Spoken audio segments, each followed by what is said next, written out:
حضرت عبداللہ ابن عمر رضی اللہ تعالیٰ عنہ بیمار ہو گئے، شدید علیل تھے، طبیعت مبارک میں کمزوری آ گئی، کچھ کھانے کو دل نہیں کرتا تھا، گھر والے بار بار کہتے کچھ کھا لیجئے کچھ کھا لیجئے، نہیں کھاتے تھے۔ بالآخر حضرت نافع آپ کے غلام تھے، ان سے کہنے لگے کہیں سے مچھلی مل جائے نا تھوڑی سی تو میں کھاؤں گا۔ تو کہتے ہیں میں سارے مدینے میں ڈھونڈتا رہا، مچھلی نہ ملی، اگلے دن بھی ڈھونڈی تو نہ ملی، تیسرے دن بھی ڈھونڈی تو نہ ملی، تو فرمانے لگے یار بس چھوٹی سی خواہش ہے، کوئی فرض نہیں ملتی تو رہنے دے۔ کہتے ہیں چوتھے دن مچھلی مل گئی، میں 1.5 دینار کی مچھلی لایا، لا کے حضرت عبداللہ ابن عمر رضی اللہ تعالیٰ عنہ کے سامنے جو مچھلی رکھی تو آپ نے لقمہ روٹی کا توڑا تھا، مچھلی کو لگانے لگے کہ دروازے پہ فقیر نے آ کے آواز دی کچھ کھانے کو دو۔ تو حضرت عبداللہ ابن عمر نے روک لیا اور ہنسے۔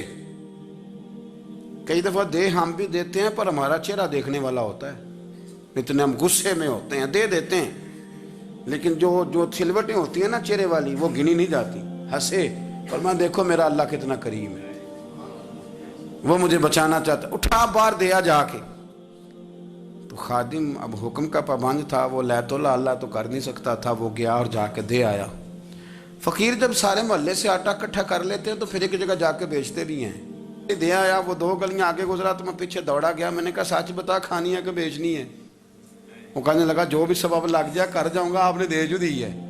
تو کہتا ہے میں نے اسے کہا کہ یہ 1.5 دینار کی میں نے خریدی تھی، اگر تو 2 دینار کی مجھے بیچ دے تو آج کل مچھلی مدینے میں مل نہیں رہی تو میں اپنے آقا کو دے دوں گا، وہ یہی کھائیں گے، بیمار ہیں۔ تو کہنے لگا جی بسم اللہ، مجھے کیا اعتراض ہے، 2 دینار مل رہے ہیں، 1.5 کی مچھلی، اور 1.5 کی بھی کسی نے نہیں خریدنی تھی، اب تو پک گئی۔ فرماتے میں نے 2 دینار اس کو تھمائے، وہ مچھلی اس سے خریدی اور خرید کر کے میں لا کے حضرت عبداللہ ابن عمر کے سامنے دوبارہ رکھی۔ تو فرمایا یہ کیسے آ گئی؟ میں نے کہا حضور 1.5 کی خریدی تھی اور پھر فقیر کو دے دی، اب اسی سے میں 2 دینار کی خرید کے لایا ہوں، آپ قبول فرمائیں۔ تو فرمانے لگے تم نے اچھا نہیں کیا، اب اس طرح کرو 2 دینار بھی اسے دے اور مچھلی بھی واپس دے آؤ۔ عرض کی حضور کیوں؟ فرمایا تم نے قرآن نہیں پڑھا؟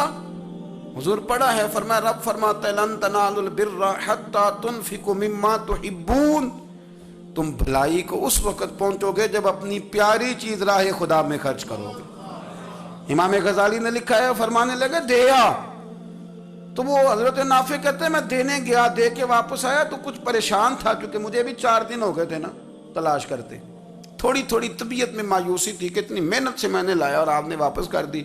تو حضرت عبداللہ ابن عمر نے مجھے قریب بٹھایا، پھر مجھے تھپکی دی، فرمانے لگے پتر میں نے ویسے بھی کبھی جھوٹ نہیں بولا اور آج کل تو میں ویسے ہی بیمار ہوں، ٹائم ہی نہیں، وقت ہی نہیں، موقع ہی نہیں جھوٹ بولنے کا، میں تجھے سچ بتاؤں مجھے مچھلی کھا کے اتنا سکون نہیں ہونا تھا جتنی اللہ کے راستے میں خیرات کھا کے مجھے سکون ہوا۔ تو تجھے تو میری راحت سے غرض ہے نا کہ مجھے راحت کیسے ہوتی ہے، تو مجھے سکون ملا ہے راہ خدا میں دے، میں نفسانی خواہش پوری کر لیتا تو یہ میرا نفس کل پھر مجھ سے مچھلی مانگتا، پرسوں کہتا نہیں چھوٹے گوشت کی یخنی بھی چاہیے۔ ہم لوگ الجھ گئے ہیں، بہت بڑے قیدی ہیں اپنے آپ کے، بڑے قیدی ہیں، سارا دن اپنی خواہشات کی تکمیل میں بھاگے رہتے ہیں، بڑے بڑے سونے نوجوان۔ میں ان پہ تنقید نہیں کرتا، مجھے ان پہ ترس آتا ہے، جب میں رات کے اندھیروں میں انہیں ٹیلی فون لے کے چوکوں میں کھڑے دیکھتا ہوں تو مجھے رحم آتا ہے۔ میں کہتا ہوں دیکھو نفس کی خواہش کے پیچھے یہ کیا مثلاً آخر کیا ہے اس میں، ایک عورت کے پیچھے تباہ کر لیا اپنے آپ کو، یعنی زیادہ سے یہ کوئی مقصود ہے، یہ کوئی مقصد حیات ہے جس کو مقصد بنا لیا ہے؟ میرے عزیز بات کو سمجھ لیں، اتنا خوبصورت آدمی ہے اور اتنا اس کا اونچا قد کاٹ ہے، اور کیا کس کے پیچھے یہ بھاگا ہوا ہے؟ بڑا سمجھدار، دانشور، عقل مند آدمی، ذی روح بندہ، لیکن اس کا سٹیٹس آپ یہ ملاحظہ کریں کہ وہ 20-40 ہزار کی خاطر جھوٹ بولتا ہے، دھوکہ دیتا ہے، فریب اور فراڈ کرتا ہے۔ ہم اپنی نفسانی خواہشات کے پیچھے اس طرح بھاگتے ہیں کہ ہم اصل سے رہ جاتے ہیں۔